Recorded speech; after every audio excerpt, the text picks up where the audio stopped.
of the geographical problems or issues, Indonesia sometimes deemed to be very clumsy to convert or to change. Although historicity says, more than 30 million households in 2008, 2007 changed from kerosene in their kitchen to LPG gas just in about 8 months, which is something very it's an excellent change that is now being followed by a lot of countries. Means that the old ages may be unproductive above 65 years old, very small on top, and a very strong, dynamic in the bottom. Perfect pyramids. They said that more than 50% of Indonesian populations right now is under the age of 30. And therefore, will be the power of middle class in the future. And if you look this graph compared to countries like Japan, it's shrinking. It's a thinning society. More on top and less in the bottom. China, since 2010, is facing what they call aging society. And then also, countries like Thailand even, is experiencing aging society even sooner than in the year of 2009. Because of that, this is created, people are looking for where's the growth of middle class is all about. And definitely in the country like Indonesia. If you look, this is the number of populations, the number of middle class. Middle class stated about $3,000 to $5,000 income per capita. So if you combine, probably around $5,000 to $8,000 combined a household. This number is very important. Why? $3,000 means these people are buying second televisions in the household. And $5,000 to $8,000 middle class means first car in the household. If you look at the number, Indonesia right now, this 2014, according to Nomura Security Studies, Indonesia has 140 million in middle class. That means 3 times the size of the Philippines, which is 47 million people, about 4 times the size of Thailand's middle class, about 40 million people, about 5 times the size of Vietnam, about 28 million people, and also about 6 times the size of Malaysia, around 8 million people. This number is very important, and this is the one actually been searched by a lot of automotive company. So if you look at the consumption for cars, every 1,000 people in Japan has 582 cars. So if we go with Japanese standard, Indonesia will go crazy. But let's go to Thailand standard. Thailand standards, every 1,000 people, there is 169 cars. Do you know how many cars is there for Indonesia, 1,000 people of Indonesians? 40 cars. 37 to be precise. So what does that mean? That means if we have a Thai standard, this will grow by 4 times.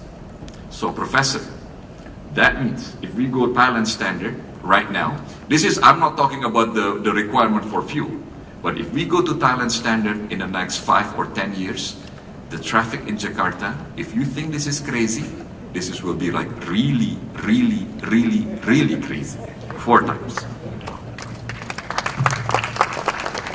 So then, the requirements, so right now, we had a lot of bad comments about our low-cost car because it saves fuels, and then a lot of protests especially from Ministry of Energy. This does not, because it creates a subsidize for this fuel. The subsidies go to the roof, and complaints has been targeting to the Ministry of Energy, and the Ministry of Trade and the Ministry of Industry just hide because I think this is a robust growth, and it's just a mismanaged growth. Okay, that's the consumption from car. But the fundamental of middle class is actually electricity. And Indonesia, if you look, why is that we have 140 million in 2014? And this number had grown probably about 2.5 times about 10 years ago. The major factors of this is the growth of electricity. Until 2005, our capacity for electricity is around 24,000 megawatts. Today, 10 years later, we have around 40,000 megawatts capacity. But this number may seem to grow very fast, since independence. But if you look per capita capacity, it's really, really sad. What does that mean? That means around 180 watts per capita in the island of Java. That means about 3 bulbs. In Sumatra, will be 2.5 bulbs because it's around 130 watts per capita. And in East Indonesia, that means Kalimantan, Bali, all the way to Papua, is around less than 1 bulbs per capita, around 59 bulbs, 59 watts per capita. What does that mean, Prof?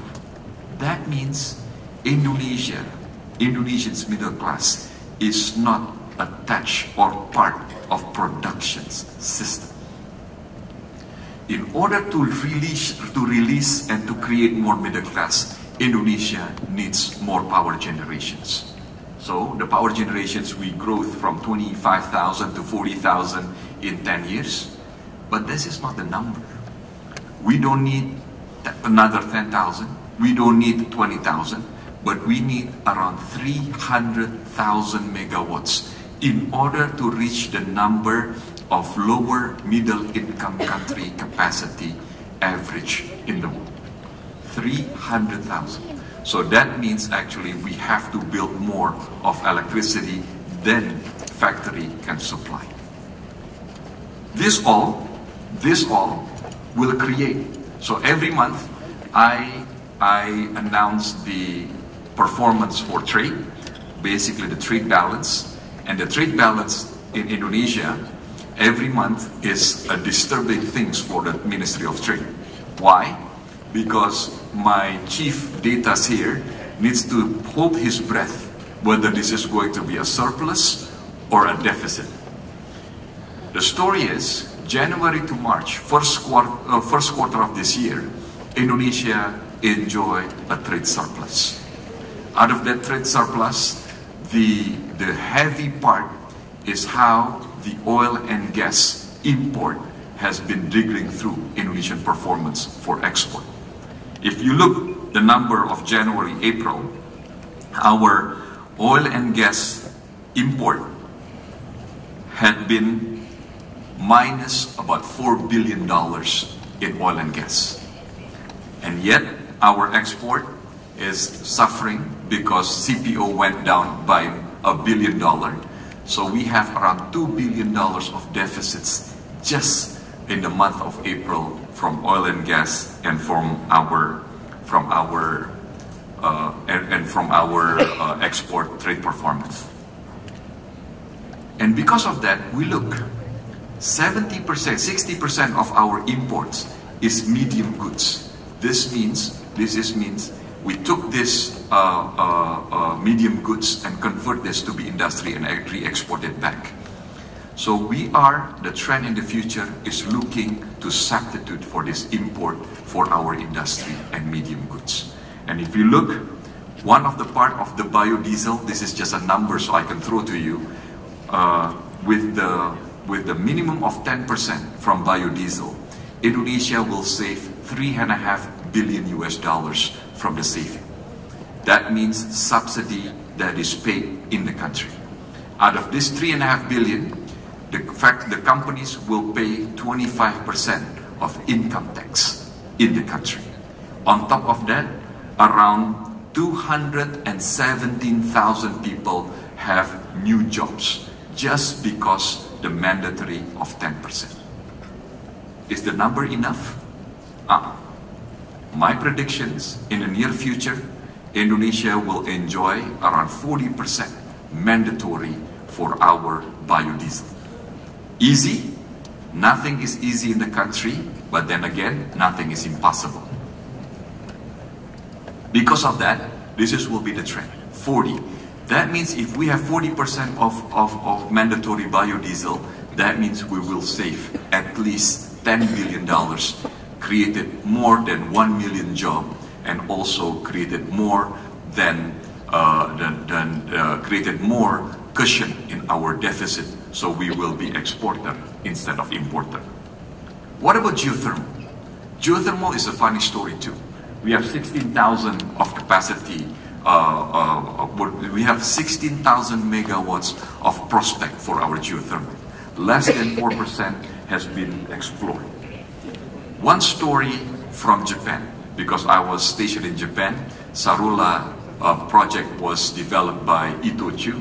Itochu came to my office a year ago and says, "Pak Lutfi, we will save $1 million a day from the development of 300 megawatts of geothermal in Sarula. $1 million a day.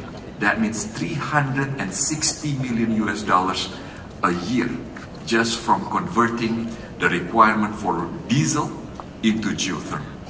But we have not done it easy. Why? Because geothermal prospect has been developed in the middle of forests. And I want to tell you why forest is also a problem in the country.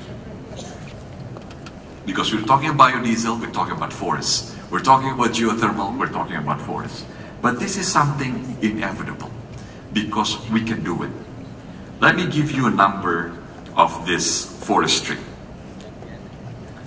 We have 120 million hectares of forest because this is basics for biodiesel and this is basic for geothermal. We are the second largest biodiversity. We have the third largest rainforest in the world. And because of that, we look, how big is that we have explored for our biodiesel, for our CPO? The number is 9 million out of 120 million hectares. Only 9 million hectares. Do you know how big it is for rapeseeds and sunflower in Europe? 11 million hectares. Okay? And then we have a commitment until 2016, because we just renew it, there will be no deforestations for our forests. This is a commitment, so we're going to have a sustainable palm oil in the future. And ladies and gentlemen, we will commit that the trend is definitely a trend that we cannot avoid and inevitable. We will sell more sustainable oil in the future than ever before and starting from today. It's a commitment by the country. And because of that, right now we are out of 8 million tons of CPO in ISPO and RSPO. Indonesia controls around 40% of it, and the number will grow. And because of that, we look how efficient is our biodiesel. If we need to produce about 4 tons of vegetable oil, it takes around 7 hectares of rapeseeds, 7.5 hectares of sunflower. Do you know how big do we need for 4 tons of vegetable oil out of palm? A hectare. This is like playing soccer. Okay? 2 people, European standard football, compare to 2 people compare playing against 11. That's the comparison between rapeseeds and palm oil, and between sunflower and palm oil. That means every 2 people, that be that David Beckham and maybe Frank Lampard, compared to 11 people of Indonesian soccer, any day, ladies and gentlemen, Indonesia will win. Because of that, we saw a lot of street barriers. They said Indonesian oil is not sustainable. It's not the question anymore. Our job now is to create how Indonesian vegetable oil becomes sustainable. Now that's the questions. Whatever the number shows, Indonesia will be exporter of this biodiesel in the world. Not just in Europe, not just in in United States, but also in Asia, even in a country like India. And therefore, ladies and gentlemen, this is something that this is what I'm going to fight until the end of my term, although short, but with a lot of commitment. I told the European, palm oil for Indonesia is a survival. It create jobs, it create prosperity, and that is the basic for democracy. And I told the European, if Airbus is important for European, palm oil is more important for Indonesia. If they think that we are just buying 400 aircraft of Airbus every year, I told them, in the future, Indonesia will buy more than 2,000. If they impede the trade of palm oil, we hate to say this, but we can also impede the trades of Airbus.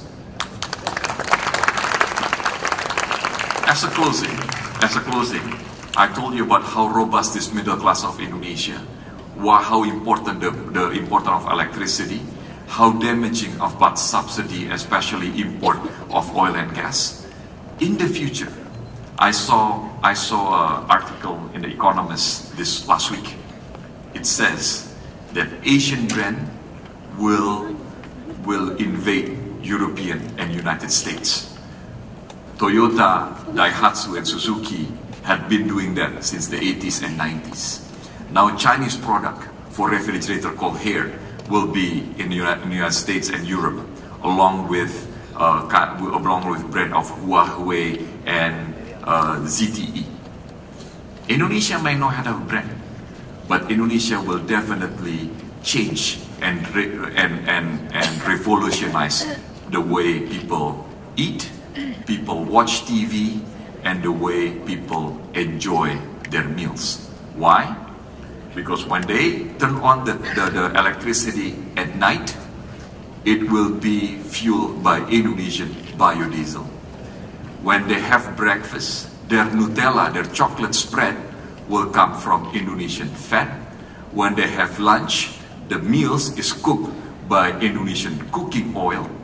And when they stay up late to watch their movies and their television shows, like in Indonesia, we're watching the European leagues for soccer, they're enjoying Indonesian-backed biodiesel that electrified their electricity.